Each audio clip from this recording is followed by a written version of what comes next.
Upload करो sir के तौर पे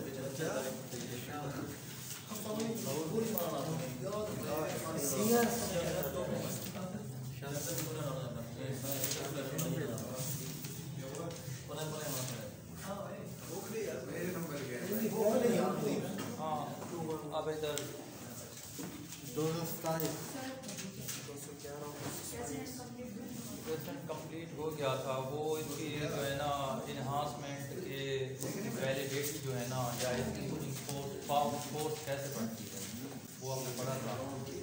अब यहाँ है कि रिड्यूस कैसे होती है उसकी फोर्स, वही उसके उलट ही चाहते हैं। मैं दोबारा इसको जो है ना पढ़ लेता हूँ।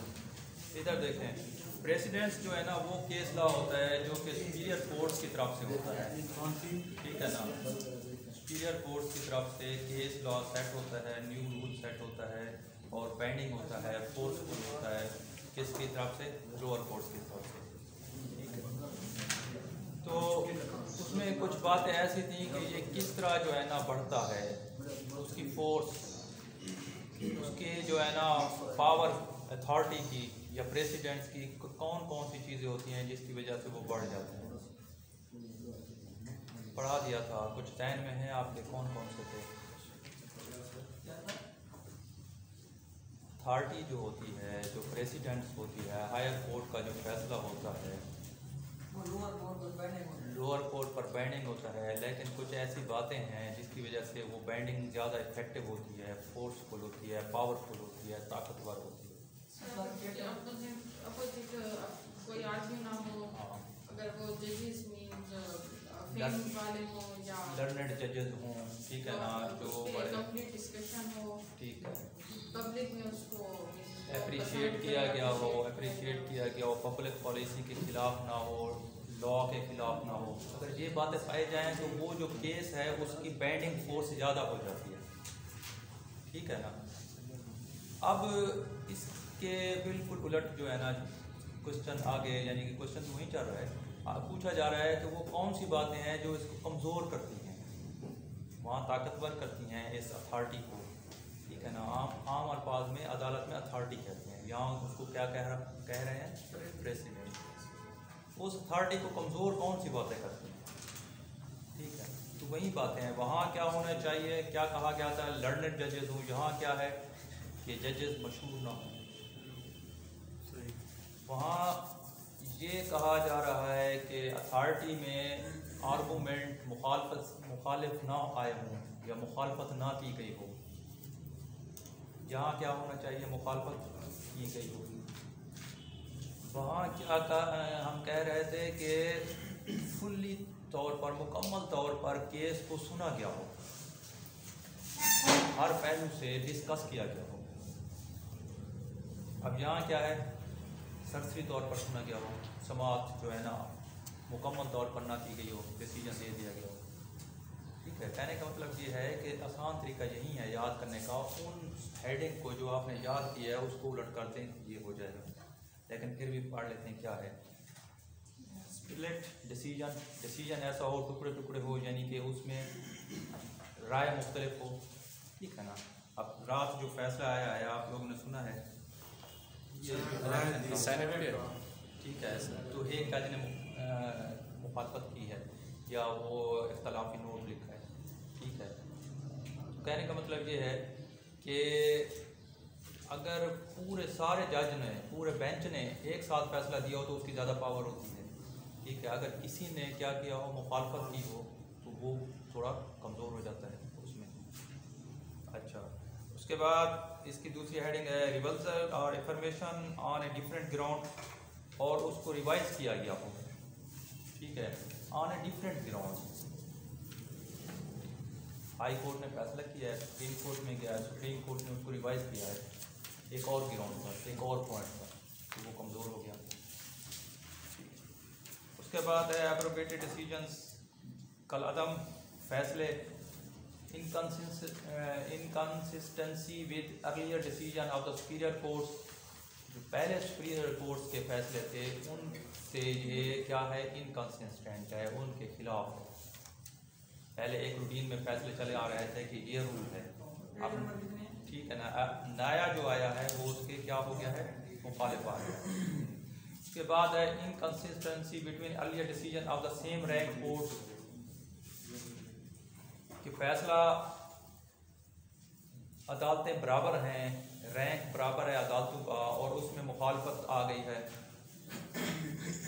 नेक्स्ट है डिसीजन बैडली क्रिटिसाइज, जो डिसीजन किया गया है उस पर बहुत ज़्यादा तनकीद की गई है, हर तरफ से, वकला की तरफ से, अवाम की तरफ से तनकीद की गई है, ये फैसला सही नहीं है। इग्नोरेंस ऑफ स्टैट्यूट, उसमें लॉ की जो है ना वो क्या है, गफलत बरती गई है, लॉ को नज़रअंदाज किया गया है। एक्सपर्ट डिसीजंस, जो एक्सपर्ट डिसीजन नहीं ली गई उसमें, या एक्सपर्ट जो थे उन्होंने जो डिसाइड किया है कि ये जो है ना इस क्या है, decision is declared in absence of defendant, ठीक है ना, उसमें डिपेंडेंट नहीं था, मुखालिफ की तरफ से जो है ना वो दलाइल पेश नहीं किए गए। एरोनियस डिसीजंस, डिसीजन में गलतियाँ थी। प्रेसिडेंट सब साइलेंटो, ठीक है, तो प्रेसिडेंट क्या है, सब साइलेंटो है, खामोश है। Legal question that was neither argued not expected discussed in the judicial decision but therefore seems to have been silently ruled on and might therefore be treated as a precedent. Case वो था ही नहीं, जो case चल रहा था उसमें ये बात पूछी नहीं गई थी जो उसका प्रेसिडेंट बनाई गई है, खामोशी से बना दी गई है, ठीक है ना, नया रूल निकल आया है लेकिन वो उससे मुखालिफ, वो मतलब नहीं है जो केस चल रहा था। डिसीजन दैट क्रिएट एनॉर्जी, जिससे अफरा तफरी फैल जाए लोगों में। Decision given by summary proceedings, summary proceedings किसे कहते हैं, शॉर्ट प्रोसीडिंग्स, ठीक है ना, समरी किसे शॉर्ट को कहते हैं। शॉर्ट प्रोसीडिंग्स, जो अदालत ने जो प्रोसीडिंग की है, केस सुना है जल्दी में और बहुत ही शॉर्ट प्रोसीडिंग में सुनकर उसको फैसला कर दिया है। डिसीजन बेस्ड ऑन डाउट्स, ये जो डिसीजन हुआ है इसमें बहुत से क्या हैं, डाउट्स हैं। उसके बाद है एवेजन ऑफ प्रोसीजर, इसमें प्रोसीजर को नज़रअंदाज किया गया है। डिसीजन रिफ्लेक्टिंग इनजस्टिस, क्या मसला अभी तक आपको मिला नहीं है, तो बंद कर दें ना, वो बंद कर दें, ये दरमियान में वो ना करें ना, छोड़ दें, अगर नहीं मिल रहा तो इधर सुने, ज़रूरी नहीं है देखना, बाद में घर जाकर पढ़ लेना। सारी तवज्जो तो आपकी वहाँ है, सारा ध्यान वहाँ है।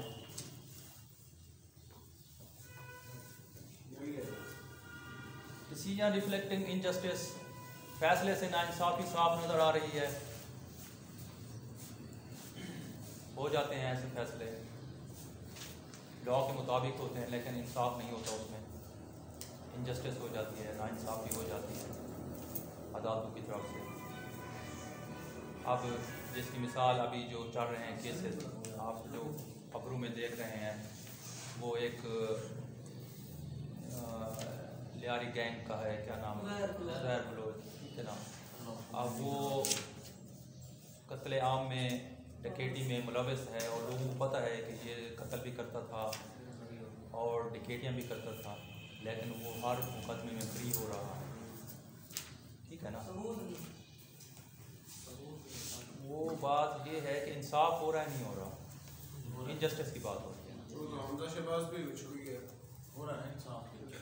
ठीक है। तो इंसाफ जो है ना वो और चीज़ है, लीगली वो कोर्ट्स जो है ना अपने मुताबिक जो अवेलेबल मटेरियल है उसके मुताबिक फ़ैसले कर रहे हैं, जो एविडेंस है ऑन पेज, जो फाइल पर एविडेंस है उसके मुताबिक वो फैसले कर रहे हैं। जितनी एविडेंस है उसके मुताबिक वो केस नहीं बन रहा हो, उसका डाउट हो रहा है, शक की बिना पर भी छोड़ दिए जाते हैं और अदम सबूत की बिना पर। तो इनजस्टिस अगर ज़ाहिर हो रही हो, साफ हो रही हो, नज़र आ रहा हो इनजस्टिस हो रही है, तो वो बाइंडिंग भी नहीं होगी। डिसीजन अवॉइडिंग इनकन्वीनियंसीज एंड हार्डशिप्स, ऐसे डिसीजन जिसमें क्या हो, हार्डशिप्स हो, मुश्किल हो उसको लागू करने में, तो वो उसकी फोर्स कम होती है। डिसीजन बेस्ड ऑन कंप्रोमाइज़, जिसमें कंप्रोमाइज़ किया गया हो पार्टीज़ की तरफ से, ठीक है ना। कंप्रोमाइज़ जब किया जाता है तो और आर्गूमेंट्स नहीं होते और लॉ पर ज़्यादा डिस्कस नहीं होता, क्योंकि पार्टीज़ जो ही कंप्रोमाइज़ करती हैं अदालत की तरफ से, जिसमें कंप्रोमाइज़ करने की इजाज़त होती है, वो उसको फ़ौरन इजाज़त दे दी जाती है। मसला जल्दी हल हो। हाँ, decision not followed for a long time, एक ऐसा डिसीजन जिसको किया गया है लेकिन बहुत लंबे अरसे तक उसको फॉलो नहीं किया गया, तो वो अथॉरिटी कमज़ोर होगी। कुछ अरसे तक हुआ है, उसको फॉलो किया गया है, जी नई अथॉरिटी आ गई है, नई प्रेसिडेंट्स है, फिर उसको छोड़ दिया गया। Decision of equally divided courts, courts equally क्या हो जाए, डिवाइड हो जाए, ठीक है ना। जजेस हैं, उन्होंने उस पर क्या फ़ैसला दिया है, इक्वली। अब होता तो नहीं है, अब जो 3 जजों का बेंच होता है, अब 3 जज जो है ना वो बराबर तो नहीं हो सकते, 2 ने एक तरफ फैसला देना है, 1 ने एक तरफ देना है। 7 जजेस पर मुश्तमिल होता है, ठीक है ना, फुल बेंच होता है 11 जजेस का। तो वो अब तो वही होती है कि वो ना हो, लेकिन अगर कोई ऐसा फैसला आ जाए जिसमें जजेस या अदालत जो है ना वो बराबरी पर तकसीम हो जाए, कुछ ने हक़ में फ़ैसला किया है, कुछ ने मुखालफत में लिखा है, तो वो फिर बाइंडिंग करने में उसको मुश्किल होगी, उसको फॉलो करने में। सर ये जजेस बेंच जो होते हैं ये सेपरेटली फैसला लिखते हैं सारे जज? अपना अपना हाथ में लिखते हैं, दूसरे के लिए बाउंड नहीं है। मीन्स ये नहीं होगा कि अगर 3 ने फैसला दिया है तो मतलब 2 ने अलग दिया है, 3 ने अलग दिया है, जिसने 2 ने दिया है वो सही होगा, यानी कि का मतलब उसको फॉलो किया जाएगा, ये हुआ है जो ज़्यादा दे। ठीक है ना। एक ने मुखालफत में दिया है, एक ने एक फैसला लिखा है, मुखालफत को छोड़ दे, ठीक है ना, उसने एक बात लिखी है, 2 ने एक बात और लिखी है, तो वो कहा जाएगा ये फैसला हुआ है केस का, हाँ केस का ये फैसला हुआ है, उसका कहा जाएगा कि वो मुखालफत में वोट लिखा गया है, मुखालिफ फैसला लिखा गया। ठीक है, कोई अहमियत नहीं होती।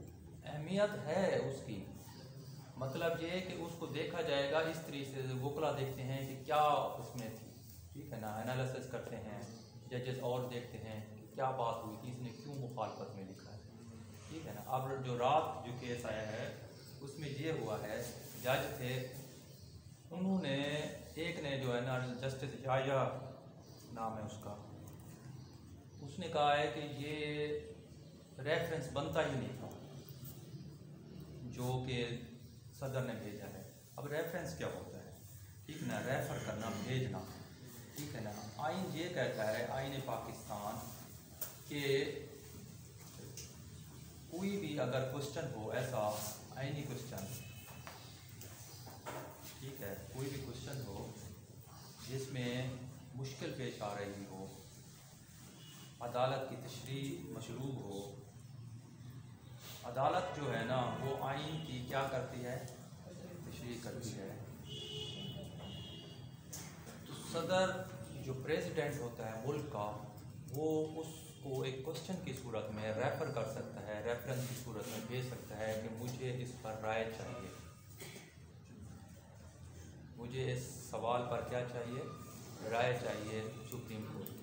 और सुप्रीम कोर्ट फिर उसको देखकर, आइन को पढ़कर देखेगी कि ये जो क्वेश्चन किया गया इसका क्या जवाब बनता है।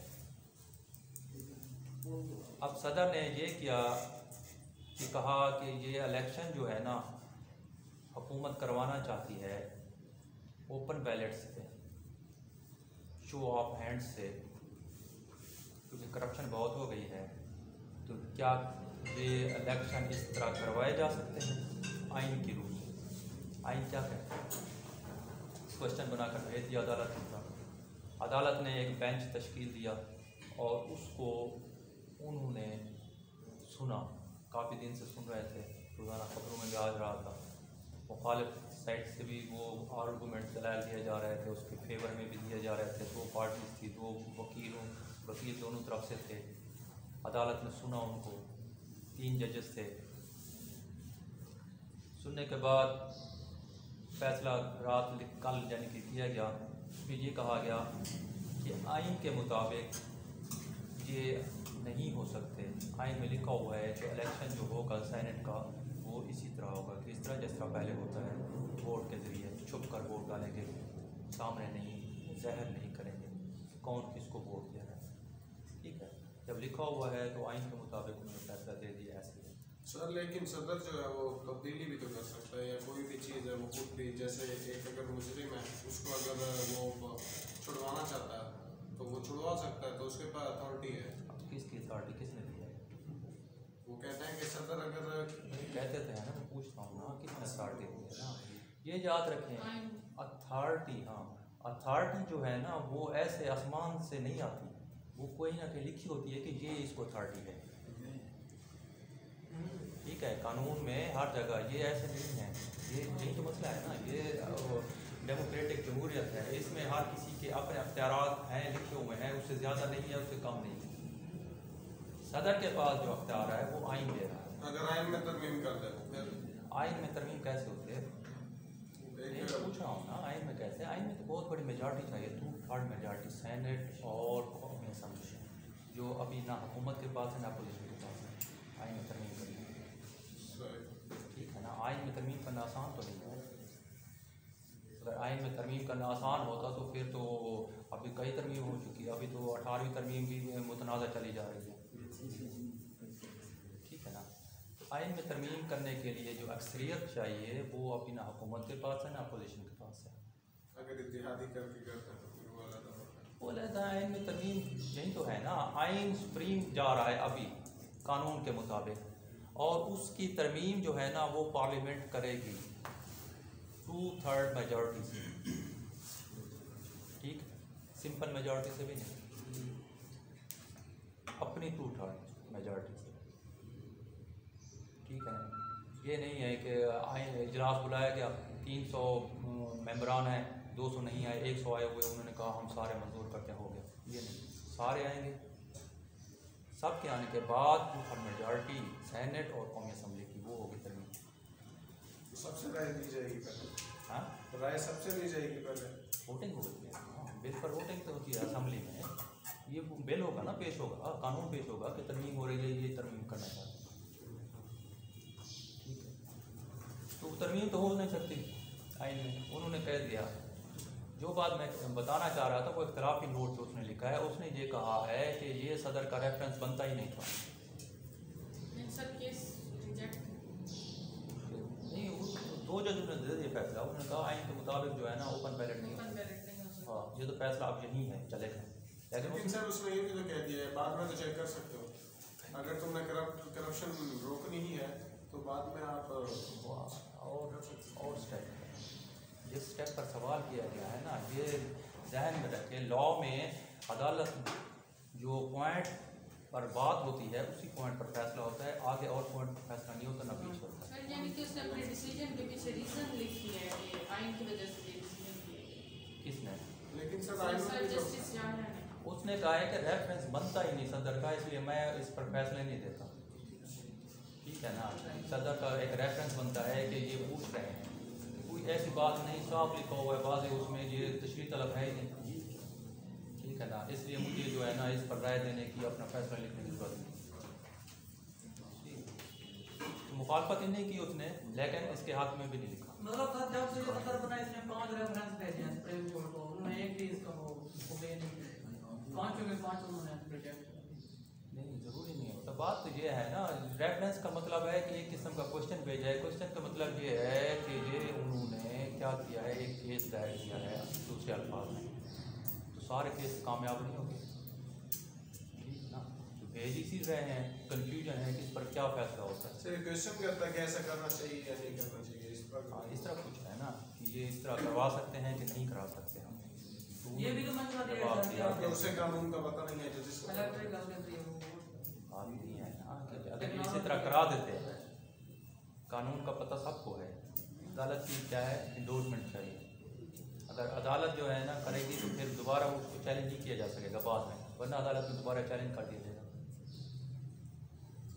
बाद की कम्प्लिकेशन से बचने के लिए पहले ही जो है ना उसको रेफरेंस कीजिए किया जाए।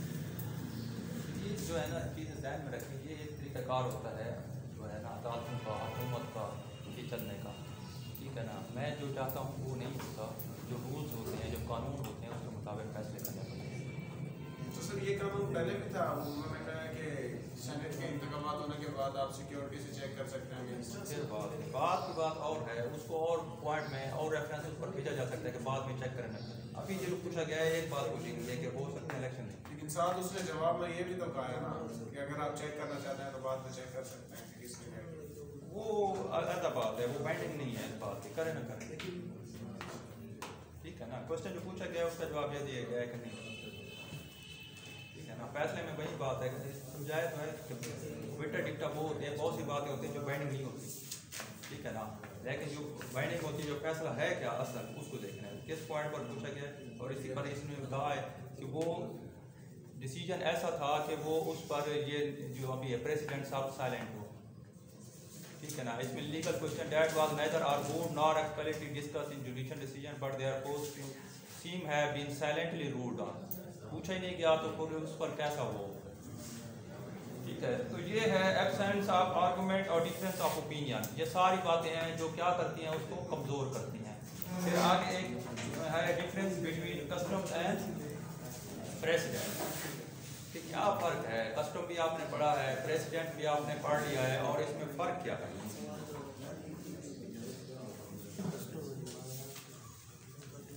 जी क्या फ़र्क है। कस्टम पढ़ा है ना, रिवाज पहले हमने पढ़ा है, अब ये प्रेसिडेंट्स पढ़ रहे हैं, ठीक है ना। इनमें क्या फ़र्क है दोनों में।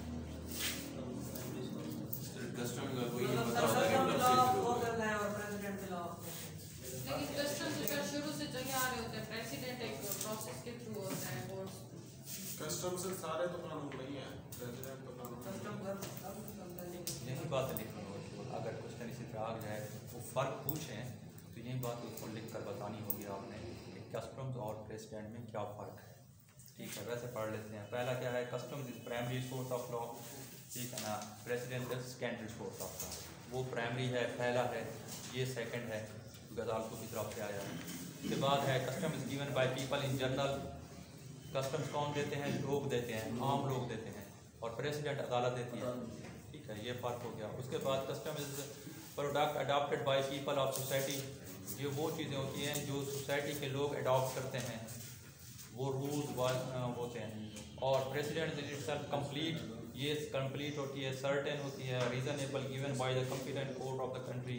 Custom is based on reasoning of common people of the society, ठीक है ना। कस्टम्स क्या होता है, आम लोगों की होती है, common people of the society होता है। Precedents are based upon the reasoning of an individual जज और ए फ्यू जजेस, एक जज की रीजनिंग होती है उसकी, या बहुत से जजेस का फैसला होता है।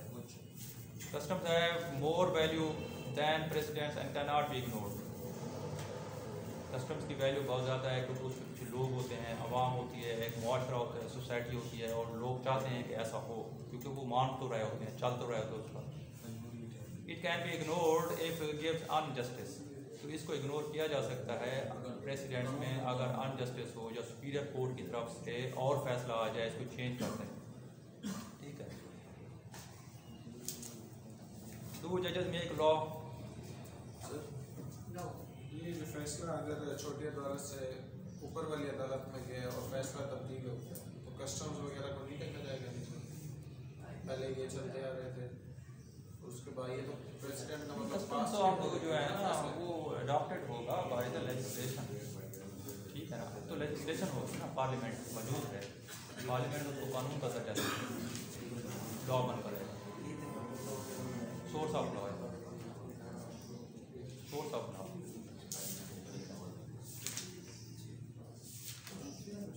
कुछ केसेस हैं, इनका हवाला दिया हुआ है कि जज जो है ना वो लॉ बनाते हैं, पीछे भी पढ़ा था, दोबारा वही बात की गई। कुछ कहते हैं कि नहीं, लॉ नहीं बनाते बल्कि डिक्लेयर करते हैं, ऑलरेडी एग्जिस्टिंग लॉ होता है उसको डिक्लेयर करते हैं, डेक्लेरेटरी सिस्टम होता है।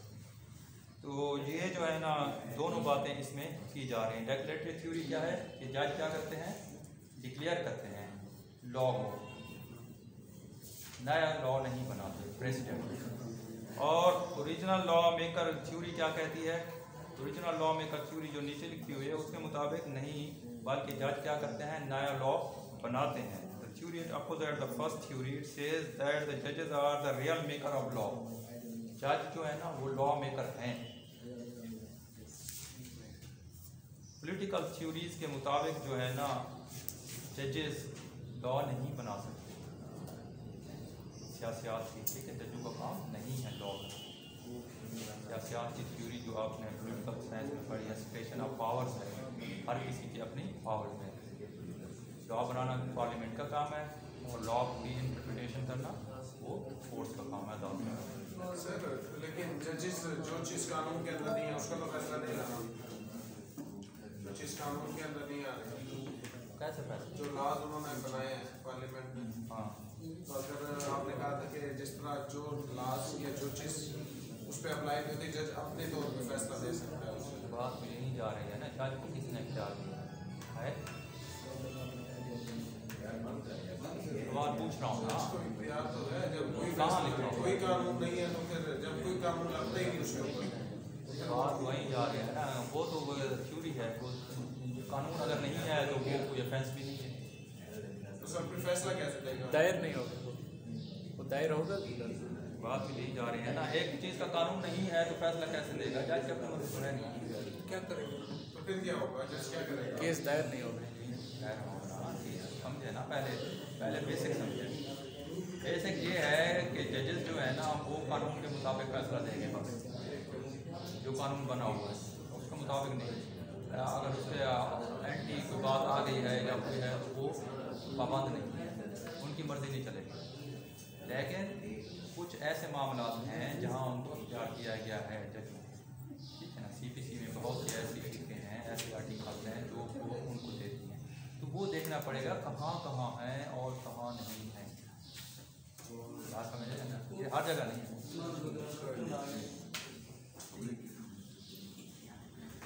बंद कर दें तो अब जो है ना